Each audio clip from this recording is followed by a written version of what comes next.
Ya, Mas Iya, Ryan, selamat malam. selamat malam. Hari Suara ini baru jelas? kali pertama saya melihat Mas Ryan tanpa batik.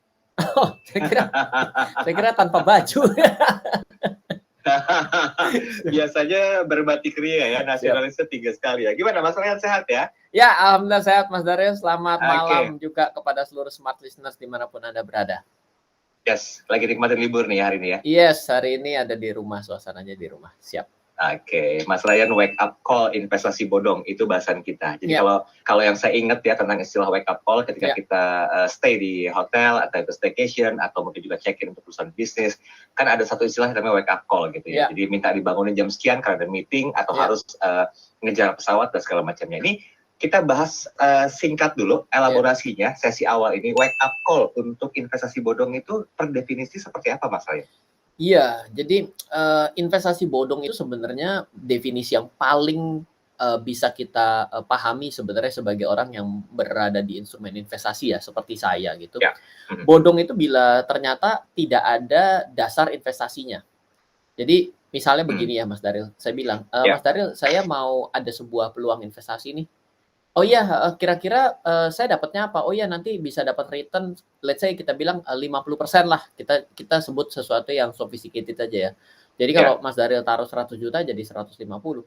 Pertanyaannya Mhm. begini, Ryan, diolah bagaimana uangnya biar bisa dari 100 menjadi 150?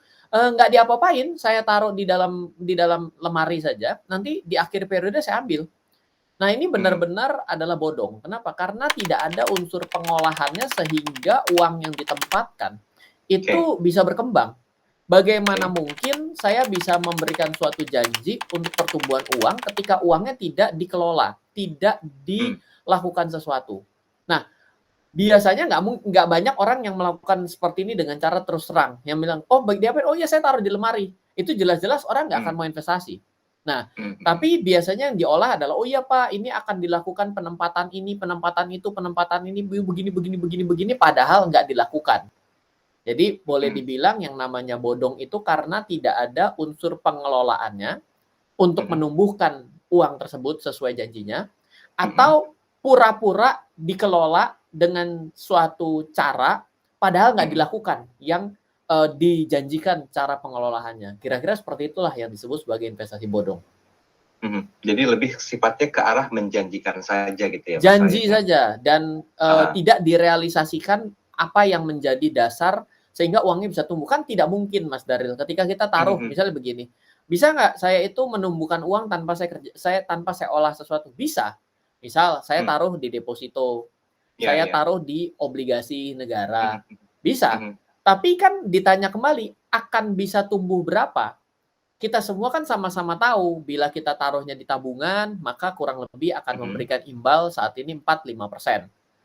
Tapi mhm, ternyata dia bisa memberikan 20%. Artinya kok mhm, bisa tanpa melakukan sesuatu menghasilkan mhm, 4-5 kali lipat daripada yang kita taruh pada deposito ataupun tabungan. Nah, itu yang menjadi mhm. pertanyaan kalau tidak diapa-apain uangnya. Oke, berarti nggak ada salahnya juga kalau sisa waktu 1 menit ini kita akan coba sedikit jabarkan dulu, Mas Ryan tentang ciri-ciri yang perlu dicermati agar tidak terjebak investasi bodong. Dalam artian begini, bolehlah kita tahu investasi ini tuh bodong, apa Ya, cirinya? Menjanjikan apa atau mungkin oke. juga inputnya seperti apa, outcome-nya? Saya pribadi nggak pernah memberikan suatu target investasi bila 100% maka disebut bodong. Bila 15% Mhm, berarti mhm, nggak bodong. Terlalu kalau kita membuat seperti itu. Kenapa? Karena kalau dagang mhm, gorengan itu 100% untungnya. Jadi artinya mhm. nggak seperti itu kita melihat secara persentase. Dan juga Oke. tidak juga kadang-kadang orang bilang, "Oh kalau ada legalitasnya yang A berarti dia itu tidak bodong." Nah itu juga tidak. Saya lebih kepada Mhm, common sense bahwa mhm, benar nggak sih bahwa bisnisnya yang disebutkan, "Oh saya bisnisnya apa?" "Oh bisnisnya dagang kuaci Mas Ryan." "Oh bener nggak sih dagang kuaci itu bisa menghasilkan return segitu?" Nah bagaimana caranya? Nah itu di cross check dengan tempat dagang kuaci yang lain, dengan dagang baju mhm, yang lain, dengan dagang laptop ataupun dagang handphone yang lain, sehingga kita mhm, tahu apa yang diceritakan itu masuk akal atau tidak. Kalau dari mhm. situnya sudah tidak masuk akal, itu sudah tanda tanya pertama ataupun tanda seru pertama bahwa itu perlu kita hindari mungkin seperti itu. Oke, berarti bisa dikatakan by seeing is believing ya? Yes, dan ada logiknya lah. Dan kalau diperbandingkan kita tahu bahwa ini Ya. adalah common sense-nya oke atau tidak. Oke, baiklah. Kita akan break sejenak, seperti itu nanti kita sambung lagi di sesi yang berikutnya. Tapi mungkin sebagai sebuah wacana saja, dengan semakin banyaknya korban berjatuhan akibat investasi bodong ini, mungkin mereka lebih termakan dengan janji-janji. Tapi kalau kita berpikir dan menggunakan logika, ya mostly hal ini nggak akan bisa terjadi ya, Mas Ryan. Ya. Tetapi begitu pintarnya mereka meramu dalam bentuk marketing yang sangat luar biasa, sehingga korban-korbannya pun masih banyak. The big question is, apa yang harus diperbaiki dan bagaimana berinvestasi dengan aman? Mas Ryan akan jabarkan hal ini di sesi berikutnya. Oke, Mas Ryan, yang menjadi pertanyaan adalah Mas Ryan, dengan banyaknya korban yang mungkin habis belasan juta, puluhan juta, bahkan ratusan juta, notabene mereka mungkin kepepet ya dengan uang yang begitu harus cepat masuk ke kantong-kantong pribadi mereka, sehingga mereka merelakan apa yang mereka punya dengan harapan mendapatkan banyak sekali untung berlipat ganda atau outcome yang berlipat ganda. Tadi menarik Mas Ryan mengatakan nggak ada dasar investasinya atau pengolahannya nggak jelas. Itu ciri dari sekian banyak investasi yang bodong. Tapi kenapa masyarakat Indonesia masih banyak yang percaya, Mas Ryan? Kita bahas dasarnya dulu nih sebelum kita bahas tentang antisipasinya dan apa yang harus diperbaiki. Iya, jadi kalau dari pengalaman saya ya, kita pertama datangnya dari keserakahan gitu loh. Jadi rata-rata orang yang mulai masuk ke dalam investasi bodong itu biasanya dia pernah untung. Jadi dia pertama untung, lalu setelah dia mulai untung itu dia dikembalikan uangnya, setelah itu dia masukin lagi lebih besar. Lalu ketika dia sudah besar dikembalikan lagi, dia taruh lagi dengan hutang. Jadi mulai dari keserakahan. Jadi sebenarnya mayoritas orang yang pernah investasi bodong dan memang berniatnya memang dari awal penawaran investasi ini memang ingin menghilangkan uang orang, itu biasanya tidak terjadi dalam satu kali siklus, tapi menjadi siklus yang bertumpuk. Jadi yang pertama mulainya 10, ternyata dikembaliin 10. Besok dia bilang, wah kalau 10 balik 10, oke nih. Jadi definisi bahwa ini benar adalah dengan cara membayar.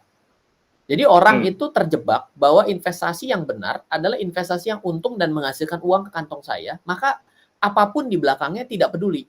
Dianggap itu adalah benar.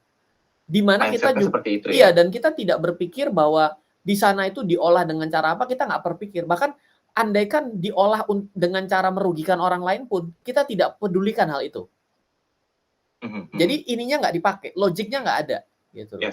Nah, jadi ketika sudah untung, dia masukkan lagi lebih banyak, dari 10 jadi 20, 50 masukin jadi 100, ketika mau masukin yang ketiga kali, dia diberikan penawaran yang lebih hebat lagi, sampai akhirnya dia pinjam seluruh uang tetangganya, dia pinjam ke bank, dia masukkan ke sana dan hilang di sana. Jadi biasanya terjeratnya adalah orang itu jadi tidak pernah melihat dasar investasinya itu diolah kemana. Kalaupun dia lihat dan ternyata tidak wajar, dia tetap coba. Jadi ketika dia tetap coba, dia jadi tidak bermain logika, tapi dia bermainnya dengan perasaan gitu loh. Dan itu sudah mulai bermain dengan keserakahan. Jadi wake up call kita sebenarnya adalah, mau kayak apapun orang itu membayar, mau kayak apapun perusahaan itu membayar kepada seluruh keluarga dan teman-teman Anda, bila logikanya tidak ada, bila logikanya tidak dimungkinkan, itu berarti tetap saja tidak perlu Anda lakukan. Harusnya ke sana arahnya. Karena setiap kali kita berhubungan dengan yang namanya penawaran yang kita tidak tahu dasar pengolahannya, kita selalu bilang di akhir gini, loh masih bayar kok. Lah dari kata-katanya aja sudah ada kepikiran bahwa bisa saja nggak bayar. Kan kalau masih kan bisa jadi enggak dong. Tapi kita tetap gunakan kata-kata itu. Ini masih bayar loh. Berarti sebenarnya di dalam alam bawah sadar kita itu bisa berpikir bahwa ini akan suatu hari tidak membayar loh. Bayangkan. Jadi kita kadang-kadang dijebak dengan perasaan serakah kita sendiri. Dan merasa bahwa ini adalah jalan ninjaku untuk cepat kaya. Karena hari ini saya lagi pandemi, hari ini bisnis saya susah, saya udah tinggal tabungan saya sedikit, tiba-tiba kok ada kayak oase di tengah gurun Sahara. Akhirnya kita terjebak ke sana. Memang makanya ketika kita investasi itu kadang-kadang orang bilang gini, Pak, kalau investasi di tempat yang benar aja belum tentu untung. Loh ya memang benar. Yang namanya investasi itu nggak selalu menguntungkan kok. Tapi setidak-tidaknya tidak menghilangkan uang Anda 100%. Wah, kalau gitu saya taruh di bawah bantal aja. Nah, jadi dia bermain dengan ketakutan selanjutnya. Akhirnya bulet. Gitu. Karena apa? Contoh gini Mas Daril. Kita coba ngobrol ya, kita bayangkan, investasi apa yang kita lakukan kepada seluruh anak kita, dan itu pun ternyata belum tentu menghasilkan. Contoh, kita nyekolahin anak kita, mau sampai S1, S2, S3, S Mambo pun, belum tentu anak kita bakal sukses loh. Itu investasi loh. Nah, tapi kenapa kita tetap lakukan? Ya karena memang itu adalah proses gitu. Investasi itu proses. Orang selalu berpikir bahwa investasi is all about profit. Itu akan sangat sulit. Makanya ketika orang ditawarin investasi yang benar, itu akan lebih susah daripada ditawarin nggak benar. Apalagi habis itu dikasih iming-iming marketing plan. Oh iya Pak, nanti kalau Bapak udah join Pak, Bapak bisa ikut untuk memasarkan untuk bisa mendapatkan keuntungan. Loh, nanti dulu. Saya kok investasi tiba-tiba disuruh masarin ya? Ini kan investasi. Investasi itu adalah sesuatu yang Anda tidak lakukan apa-apa tapi menghasilkan. Investasi itu dua cirinya. Satu, menghasilkan uang ketika tidur. Dua, tidak diapa-apain pun ketika tidur harganya naik. Jadi dua kriteria ini kan tidak ada suatu sifat keaktifan dalam diri kita. Sifatnya pasif kan. Nah, tapi jadi tiba-tiba ketika kita join pada suatu penawaran investasi, tiba-tiba biasanya nih yang menjadi membuat bingung dengan sebuah instrumen investasi yang abu-abu ini gitu. Itu suruh ikut nawarin, dikasih komisi pula. Loh, jadi sebenarnya saya ini direkrut jadi tenaga pemasar atau bagaimana cara saya dapat uangnya tuh dari mana gitu loh. Apakah karena bisnisnya atau karena investasinya? Kan jadi kita nggak bisa bedakan itu dan ngeblur sendiri. Jadi ketika kita terjebak dengan konsep yang membingungkan ini, sebenarnya Anda sudah tahu bahwa Anda sedang bingung. Dan lebih baik kalau lagi bingung jangan banyak ngapa-ngapain. Makin repot nanti hasilnya. Oke, tapi menarik ya Mas Ryan. Tadi Anda mengatakan kalau misalnya kita dijanjikan dengan satu hal, yang pertama kali mungkin ini konsepnya dicukupin dulu gitu loh. Anda akan mendapatkan 10% atau 100% uang kembali, itu akan dikasih juga. Kedua kali akan dikasih juga, sampai ketiga kali. Tadi Mas Ryan mengatakan minjem duit banyak orang dengan harapan akan kembali yang sama dan mengisi kantong-kantongnya. Nah, bagi para pemain, ini saya mau melihat dari dua sisi juga Mas Ryan ya. Bagi para pemain, ini kan satu momentum sebetulnya yang ditunggu gitu ya, sebagai boom call-nya. Ketika, wah ini masukin banyak lagi nih orang nih, udahlah stop sampai di sini, menghilanglah dia, karena udah mendapatkan korban baru. Nah, untuk bisa mencegah itu Mas Ryan, apakah mungkin edukasi dalam hal pemahaman diri untuk nggak serakah itu juga penting Mas Ryan? Iya, memang kita ini kan punya otak primitif ya, mencari kenikmatan dan menjauhi kesengsaraan gitu. Nah, kadang-kadang yang dimainkan ini adalah keprimitifan kita, sehingga memang satu-satunya teknologi yang bisa mengalahkan, menekan keprimitifan kita adalah otak modern kita, pengetahuan, ilmu, logika, cara berpikir. Itu kadang sudah tidak lagi dipakai. Biasanya dibungkus dengan spiritual, dibungkus dengan suatu hal yang lain, membuat benar-benar keprimitifan kita berkembang secara liar. Jadi kita tidak boleh, kita tidak bisa mencampur adukan antara satu dengan yang lain. Pertama, ketika kita melihat, pertanyaan pertama adalah bagaimana caranya uang ini bisa berkembang ketika saya menginvestasikan di tempat itu. Itu adalah pertanyaan yang paling penting. Karena kalau kita tidak bisa melihat itu, oh iya Pak, ini akan dijaga oleh malaikat. Oh, ada loh, saya pernah ingat ada suatu penawaran yang pada waktu itu pernah, loh kok bisa ini tiba-tiba dihubungkan dengan malaikat gitu. Sampai saya berpikir pun kalau tidak salah tidak ada yang namanya ATM itu bisa dijebol tuyul. Berarti kan tiba-tiba menjadi sesuatu yang bertabrakan gitu. Nah, ini repot kalau kita terus bicara begitu. Nah, ketika kita tahu, berarti bisnisnya adalah A. Yang kita harus tahu, apakah memang bisnis A ini sedemikian? Apakah memang bisnis A ini adalah high risk? Kalau high risk, maka dia akan high reward. Tapi kalau ada bisnis yang low risk dan tapi bisa menghasilkan high reward, itu harusnya juga tanda tanya. Ada kemarin beberapa kejadian gitu ya, distribusinya adalah distribusi beras. Teman saya itu adalah distributor beras sudah lama, turun-temurun. Saya tanya sama dia, ini benar nggak hitungannya? Oh, ini nggak mungkin, Ryan. Margin trading beras nggak segini. Nggak bisa seperti ini. Tapi ini pasif loh. Apalagi pasif. Orang yang udah aktif setengah mati aja nggak dapat segitu. Masa yang pasif bisa lebih tinggi dari yang aktif? Dan benar, bukannya barang ya, tapi ternyata sudah setahun akhirnya selesai juga. Kenapa? Karena rata-rata ketika tidak bisa mengenerate untung, artinya akan mulai terjadi skemanya piramida. Piramida itu dia tumpuk, harus cari orang baru, jadi 2 menjadi 4, 4, 8, 16, itu terus ke bawah. Sampai pada satu titik, dia tidak bisa membayar ke atas karena tidak bisa mengenerate orang baru yang masuk. Dan kalau sudah sedemikian besar, itu semakin sulit untuk kita lihat loh. Karena kejadian yang piramida besar pun seperti Madoff, itu yang terjadi, itu gempar sekali di pasar modal Amerika, itu terjadi demikian. Dan kalau sudah sedemikian besar dan orang sedemikian besar masuk uangnya, kadang-kadang kita semakin sulit untuk bisa melihat gitu. Itu memang perlu waktu untuk bisa memahami itu. Ya, baik. Ya, kita break sebentar ya Mas Rian ya. Nanti kita coba bahas lebih detail karena di sesi pertama dan kedua ini memang saya lebih fokus ke background-nya dulu gitu loh. Kenapa kok orang bisa terjerat investasi bodong, apa sih yang mereka lakukan. Nah, nanti di sesi ketiga kita akan coba tentang apa sih yang perlu diperbaiki Mas Rian. Karena pun juga investasi itu kan harus aman dan juga nyaman. Itu dua hal yang mungkin harus menjadi sebuah patokan. Tapi gimana caranya agar instrumen yang bisa diketahui itu mampu menjadi sebuah bentuk investasi yang menjanjikan ya Mas Rian ya. Kita bahas nanti di sesi berikutnya.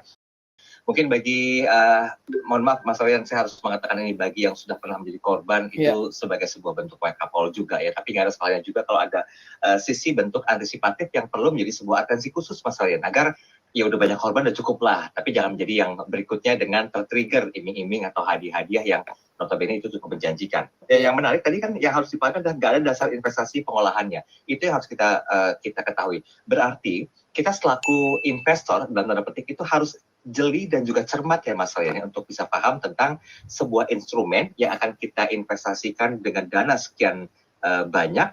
Apakah itu layak atau tidak? Penerapannya seperti apa Mas Rian? Iya, jadi kalau kita mau mulai investasi, sebenarnya kita harus duduk dengan satu pemahaman awal bahwa investasi itu sebenarnya tidak pernah memberikan return yang pasti. Nah, kalau misalnya pemahaman itu dulu ya. Jadi kalau misalnya kita tiba-tiba mendapatkan sebuah investasi yang memberikan return yang pasti, kemungkinan kita itu adalah surat hutang. Karena kita kalau hutang itu memang memiliki nilai return yang pasti harus dibayar. Misalnya kita ini sebenarnya sedang mendepositokan uang kita. Sebenarnya yang terjadi itu kan bank sedang meminjamkan uang kita ke pihak yang lain yang membutuhkan uang. Makanya lah bank bisa mengunci kepastian buat kita juga. Seperti itu. Nah, kalau kita investasi seperti di saham, kita mungkin melakukan transaksi trading forex, itu nggak bisa dikunci nilainya. Jadi ketika Anda bilang, oh ini apa? Oh saya trading robotnya robot forex Pak. Ini kita bisa dapat Pak 10% Pak per bulan. Itu tiba-tiba kita tanya, bisa pasti nggak? Enggak Pak, nggak pasti sih Pak. Tapi 10%-an, 10, 11, 10/11 terlalu stabil. Contoh sederhana, saya baru merekap portofolio saya di US. Tahun kemarin saya sudah dapat 29% satu tahun. Tahun ini 10% pun belum. Dan waktu hanya tersisa 2 bulan lagi. Artinya andaikan saya berhasil tambah 2% lagi pun, itu cuma nyampe 14% kurang dikit. Artinya menjadi sangat timpang nggak sih antara tahun ini dengan tahun lalu? Nah, itu yang terjadi kalau kita itu berada di dalam instrumen investasi itu kayak gitu loh. Pak, Bapak mah kurang jago aja. Iya, boleh juga sih. Kadang kan begitu ya kalau kita tuh ngomong tuh, Bapak kurang jago aja.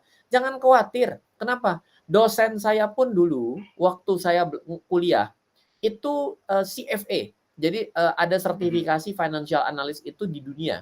Itu sampai 3 level. Level 1, level 2, level 3. Level 1 saja buat kita-kita nih yang sudah lama nggak kuliah, ikut aja. Itu lumayan berat. Makin kita terlambat mulai, kita semakin lupa ilmu-ilmu teoretikal itu.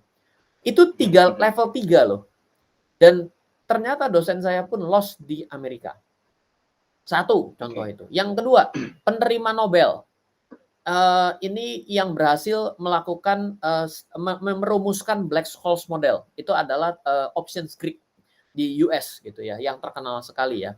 Beta, gamma, theta, vega itu. Itu membuat fund manager pun loss. Jadi mau dibilang kurang jago apa untuk bisa mematahkan market, itu tidak bisa. Gitu. Jadi bukan ke sana arah pembicaraannya. Kadang-kadang ketika kita bicara gitu, kita bilang, "Anda kurang jago aja." Iya sih, bener juga. Mana saya sih ngaku aja, saya makin ke sini belajar, rasanya ketemu sama orang, saya bilang, "Kok saya makin hari bukan makin pinter, kayaknya saya ilmunya makin kurang." Saya bilang gitu ya. Nah, ya tapi yang membuat menarik adalah saya ada di instrumen investasi itu dari dulu, mau pasar kayak apapun sampai hari ini ada. Artinya saya sustain.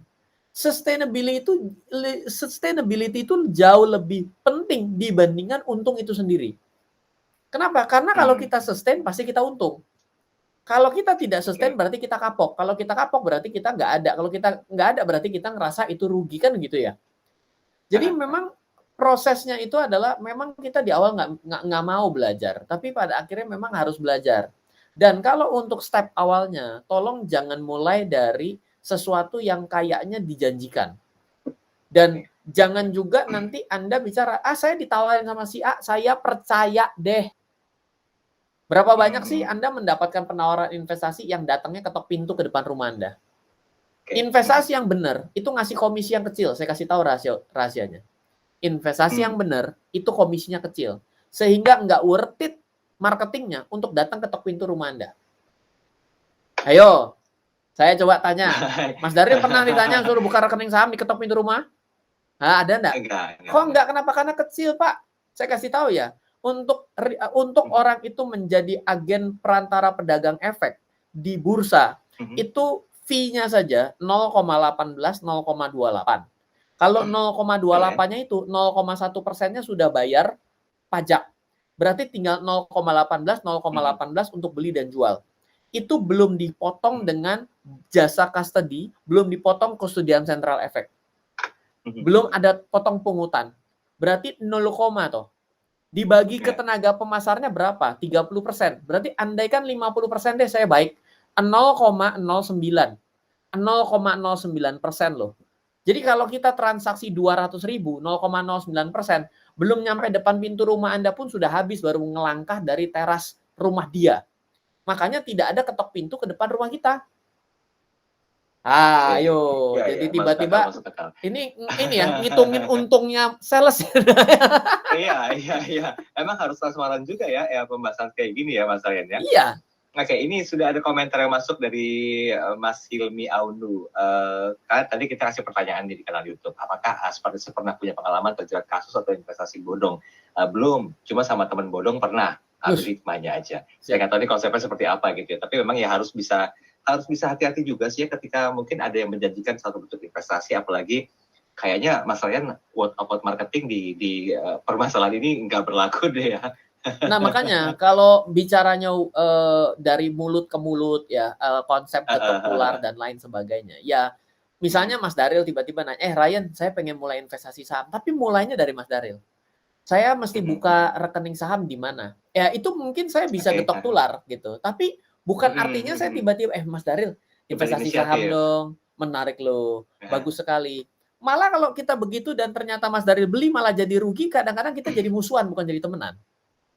Dan biasanya kalau sangat bertolak belakang dengan investasi-investasi yang shady, akan di follow up, dikasih seminar yang luar biasa, ya kan? Wah, si A sudah beli, si B sudah beli, kapan Anda? Loh, kenapa hubungannya sama si A sama si B beli? Jadi bukan lagi kepada instrumennya yang difokuskan, tapi adalah siapanya.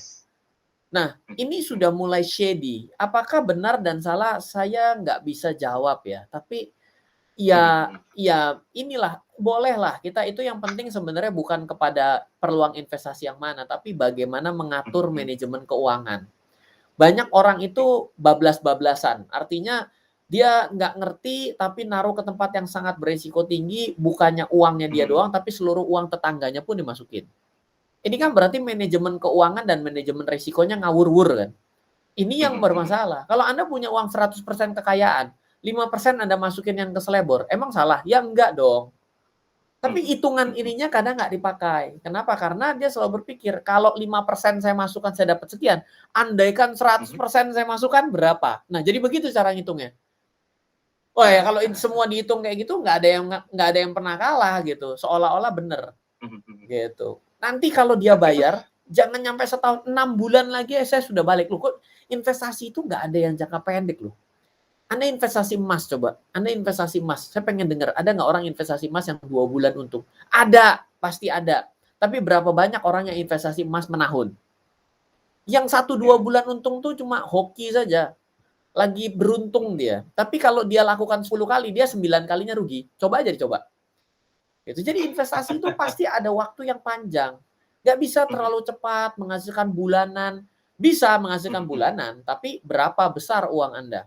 Kalau mhm, cuma kurang dari 1 miliar ngimpi tiba-tiba bisa makan enak tidur, nggak perlu kerja seumur hidup, mendingan benar-benar wake up call, woi bangun. mhm. Ya mohon maaf ya, jadi harus agak-agak kasar ya. Iya, iya. Ya emang harus juga gitu loh, wake up call kan nggak mesti dengan lembut dan baik-baik, bisa juga dengan sentuhan-sentuhan seperti ini yang notabene juga terbilang kasar. Oke, Mas Rian, sesi Ya, terakhir nanti sesaat lagi kita coba diberikan insight apa sih yang harus diperbaiki dan bagaimana sebetulnya berinvestasi dengan aman itu. Sesi terakhir ya Mas Rian ya, sesaat lagi kami akan segera kembali. Bisa dibilang ya cukup sekali lah ya dengan iming-iming yang mungkin menjanjikan, diumpankan dulu yang pertama, dicukupi semua needs-nya Anda sehingga ter-trigger untuk, menginvestasikan banyak lagi dan lagi sehingga tiba saatnya atau aha moments ya bagi mereka para pelaku untuk menghilang begitu saja dan otomatis apapun yang Anda punya sudah habis, dipercayakan, diinvestasikan ke tempat yang salah. Nah mungkin yang jadi pertanyaan, apa sih sebenarnya Mas Ryan yang perlu diperbaiki dari segala macam jenis fenomena yang terjadi di Indonesia lah, kita ambil skup kecilnya dulu. ya baik. Pertama, ketika kita mau investasi, kita harus lihat Mhm, yang memberikan penawaran ini bagaimana secara legalitasnya. Itu oke. penting. Mhm, Dan jangan berpikir bahwa siapapun yang memiliki perusahaan terbatas boleh menerima investasi. Artinya boleh membuat mhm, sebuah penawaran investasi kepada masyarakat umum, iya, itu tidak boleh seperti itu. Karena apa? mhm, Karena misal ada suatu izin untuk penghimpunan dana. mhm, Contohnya ketika saya itu ingin menerbitkan saham perusahaan saya, maka saya mhm, harus pergi melistingkan di Bursa Efek Indonesia. Kecuali kita mhm, hanya 3-4 orang bikin satu PT bareng-bareng, itu beda ceritanya, karena itu kan adalah mhm, dasar pembuatan usaha. Lalu kalau misalnya kita itu menghimpun dana untuk kita kelola dalam instrumen saham, jadi kita belikan saham itu harus ada izinnya, yaitu manajer investasi. mhm, Lalu bila mhm, ada sebuah penawaran untuk jual beli barang, lalu di multi level marketing kan, karena multi level marketing adalah salah satu metode marketing, kita juga mhm, mesti lihat barangnya apa yang ditawarkan dan juga apa dasar legalitasnya. Karena kalau multi level marketing tentunya harus mendapatkan surat izin usaha dagang langsung seperti itu dan iya, memiliki ketaatan terkait dengan peraturan-peraturannya. Lalu kalau mhm, misalnya kita investasinya adalah reksadana, maka reksadana itu, reksadana yang seperti apa? Dan kalau ternyata reksadananya menjanjikan suatu keuntungan, keuntungan yang pasti, maka mungkin reksadananya itu mungkin reksadana terproteksi. Reksadana-reksadana iya, umum seperti reksadana saham, reksadana campuran, itu tidak pernah memberikan suatu return yang pasti. Dan mhm, bila mhm, kita berinvestasi saham, kita itu melakukan secara mandiri. Bukan mhm, artinya Anda ada yang pencetin beli dan jual, karena tidak diperbolehkan hal tersebut. Beli saham harus mandiri, pencet sendiri beli dan jual, dan tidak iya, ada suatu janji-janji iming-iming atas keuntungan. iya, Kenapa? Karena yang namanya membeli saham, membeli perusahaan. Biasanya kalau kita datangnya dari sudut pandang investasi-investasi yang sudah ada aturannya. Contoh, kalau mhm, mhm, kita menaruh uang di bank, maka kita diawasi oleh OJK, bagian mhm, pengawasan pasar modal, lalu bunganya sesuai dengan lembaga penjamin simpanan. Kalau iya, kita ada penerbitan surat hutang obligasi, maka tentunya itu juga ada ratingnya. Lalu mhm, mhm, siapa yang menerbitkan kita perlu tahu. Kalau kita mau mendanai, juga ada surat hutang kecil-kecilan yang ada di peer-to-peer lending, harus oke, tahu yang didanai itu punya scoring berapa. Semakin tinggi mhm, bunga yang Anda mhm, terima, tentunya Anda tahu Anda bisa semakin berbahaya, orangnya berarti semakin kemungkinan tidak bisa bayar atau gagal bayar. Kalau Anda mhm, investasi emas, ya sudah pasti Anda mesti beli emas, Anda tahulah beli emas di mana. Dan kalau Anda mhm, investasi emas, Anda harus juga menggunakan sertifikat, sertifikatnya mhm, sertifikat dari misalnya adalah produsen Antam, UBS, Anda juga bisa lihat seperti itu. Kalau Anda misalnya berinvestasi atau melakukan transaksi pada forex di Indonesia, broker-broker yang yang diawasi di Indonesia adalah yang berada di bawah Bapepti. Nah, kalau kita mulai dari level tersebut, setidak-tidaknya ketika Anda rugi atau apapun, ada penawaran yang keliru, ada yang bisa memberikan hukuman atau yang bisa memberikan suatu pencerahan. Tapi kalau misalnya kita, Pak, saya ini buka rekening broker forex di luar negeri, Anda pergi ke Bapepti, ya secara otomatis Bapepti bilang, saya kan nggak tahu mereka itu datang begitu banyak. Hari ini kan internet membuat tanpa adanya batas ya, borderless dong. Betul. Kan kita tidak bisa membatasi hal itu. Walaupun yang namanya Menkominfo dengan cybercrime Polri itu adalah bersiaga 24 jam, kalau bahkan 72 jam. Tapi kan percepatan gateway yang masuk secara online itu kan nggak bisa dibendung. Jadi kan kita yang harus bisa membatasi diri kita sendiri pada setiap instrumen investasi kita membatasi. Sudah nggak ngerti, nggak paham investasi di luar negeri pula. Nah kan jadi repot ya. Jadi berlayer masalahnya gitu loh. Yang di sebelah rumah aja susah kita urus, apalagi sekarang kita investasi yang overseas kan sulit sekali. Jamnya beda, kita mau ngomong terkendala bahasa, syukur kalau bahasanya Inggris. Kalau Rusia kan bingung gitu. Nah jadi better mulailah dari sesuatu yang ada regulatornya. Dan jangan berpikir bahwa kalau diawasi OJK, segala jenis pengaturan investasinya dijamin untung. OJK tuh mengawasi wasit. Apakah kalau adanya wasit pertandingan tinju tidak ada pelanggaran dalam tinju? Ada. Apakah kalau ada yang namanya ada kesalahan kepemutusan ketika ada wasit sepak bola dalam mengambil suatu hukuman? Ada juga. Jadi itu untuk tidak membuat menjadi lebih parah. Jadi jangan berpikir bila diawasi OJK, maka apapun yang dikeluarkan oleh perusahaan di bawah OJK itu adalah sah. Bisa saja yang di perusahaannya sah, tapi penawarannya ilegal juga bisa. Tapi itu menjadi lebih parah ya. Artinya kalau bodong kan berbeda kondisi dengan melanggar. Kalau itu kan benar-benar unsur melanggarnya udah tahu salah tapi disikat terus. Berarti kan itu double salah kan. Jadi memang kita lebih baik mulai dari yang sudah ada aturannya. Kalau belum ada aturannya nggak usah ikut lah. Apalagi tidak siap resikonya, cuma lihat untungnya. Apalagi kita begitu pemula dan ini adalah investasi pertama kita. Jangan membuat diri kita menjadi kapok dengan investasi. Kasihan karena pada akhirnya diri kita sendiri, keluarga kita yang rugi. Oke, baik. Mas Ryan, di kanal YouTube sudah ada beberapa komentar yang masuk. Ini dari Pak Ahmad Ibntat Nawawi. Ya. Beliau mengatakan, pernah dulu tahun 2008-an, itu satu kampung Mas, kami kena investasi bodong. Karena literasi investasi yang sangat kurang, sehingga terjadilah kasus seperti ini. Nah, ini mungkin di 5 menit terakhir Mas Ryan, menjadi sebuah pertanyaan besar ketika apa yang harus dilakukan. Baik mungkin dari para stakeholders terkait, pemerintah juga, dalam hal ini mungkin OJK, Bapepti, segala macamnya. Pokoknya seluruh stakeholder itu akan memberikan sebuah bentuk literasi yang intinya adalah memitigasi ya, terjadinya kasus-kasus investasi bodong atau korban-korban berjatuhan lagi. Apa yang mungkin Mas Ryan mau sampaikan? Iya, jadi memang teman-teman yang ada di Otoritas Jasa Keuangan, saya panggilnya teman-teman karena memang banyak sekali yang saya kenal di sana, dari Bapepti juga. Mereka bekerja keras loh. Bukan mereka tidur gitu, tapi mereka sudah pergi dari Sabang sampai Merauke. Tapi memang kita ini kepulauan. Gap antara pengetahuannya itu jangankan investasi, kemampuan menghitung perkalian saja itu jauh sekali antara satu daerah dengan yang lain. Bisa mengharap apa kita terhadap investasi sampai bisa mengalahkan ilmu perkalian dan matematika. Berarti kan jauh. Nah, jadi memang yang paling benar ya dengan adanya internet masuk desa, sebenarnya gunakanlah, tolong internet Anda jangan cuma buat nonton film, tapi gunakanlah mesin pencari itu untuk kebutuhan seperti ini. Misal, saya ditulis adalah arisan gitu ya. Coba kita baca. Oke, penawaran arisan. Googling. Oh, loh, kok begini ya? Oh, ternyata. Misalnya kita tanya, siapa leadernya? Leadernya adalah Mr. AIUEO. Wah, kita klik. Loh, Mr. AIU kok banyak pemberitaan negatif ya? Oh, perusahaannya apa? Oh, PT Angin Mapan Ribut Sekali. Oke, kita masuk. Loh, kok banyak informasi yang negatif ya? Jadi kita itu jangan karena tetangga kita masuk dan kita masih bayar kok loh. Coba, saya tuh sering begitu. Bahkan kadang-kadang dari keluarga saya begitu. Loh, masih bayar ya loh. Coba bayangkan, dalam diri kita sebenarnya sudah ada sensor loh yang dikasih. Kata-kata masih bayar. Apa pernah Anda kalau misalnya nabung deposito di bank, Anda dengan gila, sampai hari ini banknya masih buka dan masih bayar kok. Kan aneh kan kata-kata itu enggak ada gitu di dalam alam bawah sadar kita.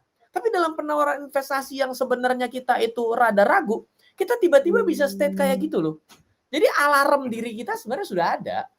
Cuma kadang-kadang kita nutupin dengan serakah saja dan rada-rada tutup mata. Jadi please jangan sampai terjadi bukannya listrik masuk desa, tapi adalah korban-korban masuk desa untuk hal seperti ini kan repot ya. Ya akhirnya nggak akan mau lagi loh. Besok-besok diajakin untuk konsep investasi baru nyampe depan pintu ya pada pemerintah yang bawa udah disambitin sendal. Pergi kamu pergi. Ah ya repot. Turut bersedih. Baik. Saya pernah mendengar itu, saya turut bersedih. Siap. Baik, ini ada satu hal yang perlu saya sampaikan juga dari sebentar Mas Agung ya. Kalau Mas Agung bilang begini katanya, so apa yang perlu kita lakukan Mas Ryan? Apakah harus lepas betul-betul dari investasi bodong atau bagaimana? Iya, kalau ada teman saya itu yang spesialis investasi bodong. Jadi dia memang masuk dengan besar sekali karena dia tahu ini pasti money game. Dia akan cabut di putaran pertama. Tapi itu sudah sangat skill. Memang udah jago. Memang hidup matinya itu digituan gitu. Jadi kalau dibilang harus lepas ya enggak juga tuh teman saya ada. Tante saya adalah god of gambler. Suruh pergi kemana-mana gambling. Tapi apakah itu adalah profesi Anda? Saya nggak tahu gitu. Tapi lebih baik kalau kita tidak punya waktu, kita tidak punya jantungnya yang cocok, kita juga tidak punya pengelolaan risiko yang baik, ya kenapa harus dekat-dekat dengan yang shady gini dalam hidup kita kan? Betul. Oke, baik. Nah, kita harus akhiri perbincangan malam ini, Mas Ryan. Terima kasih. Mungkin di edisi berikut kita akan coba bahas lebih jauh tentang investasi apa sih yang seharusnya Anda lakukan, mungkin sesuai dengan profesi Anda, usia, atau tingkat literasi Anda. Nanti kabar-kabar kita akan pertimbangkan tema itu ya, Mas Ryan. Yes, ya. Untuk bisa kita bahas secara spesifik lagi. Terima kasih buat Anda sudah berkomentar. Dan mohon maaf, bukan berarti tema ini membuat Anda tuh kembali teringat dengan kejadian-kejadian masa lalu yang cukup membuat Anda sakit, tapi ambil hikmahnya, apa yang disampaikan Mas Ryan, pastinya itu akan bermanfaat sekali buat Anda agar terhindar dari investasi bodong. Terima kasih sekali lagi, selamat melanjutkan aktivitas. Mas Ryan, kita ketemu lagi di perjumpaan berikut ya. Sehat-sehat selalu buat keluarga ya Mas Ryan ya. Saya Darul Adam, selamat malam, sampai jumpa. Halo, terima kasih sudah menyaksikan video di RF Channel on YouTube. RF Channel adalah channel edukasi untuk kita secara bersama-sama belajar dan mendapatkan aktualisasi mengenai investasi, keuangan, dan bisnis bersama saya, Ryan Filbert, dan tim. Add nomor WhatsApp saya di 0895 07 08 0789 0895 07 08 0789. Download aplikasi MyRF di Android atau iOS untuk mendapatkan artikel dan tema-tema khusus mengenai edukasi investasi, keuangan, dan bisnis pada aplikasi MyRF sekarang juga. Setiap bulan, saya bersama dengan tim memiliki kelas, mulai dari belajar trading dengan analisa teknikal, yang strateginya bisa Anda terapkan pada seluruh market, mulai dari saham, forex, hingga cryptocurrency, atau kelas investasi saham bernama Fundamental Camp. Untuk mengetahui kelas lainnya dan bertanya mengenai kelas, hubungi tim sekarang juga di 0852 882 6187. Sekali lagi, 0852 882 6187. Semoga terus bermanfaat. Dari saya Ryan Filbert, salam investasi untuk Indonesia.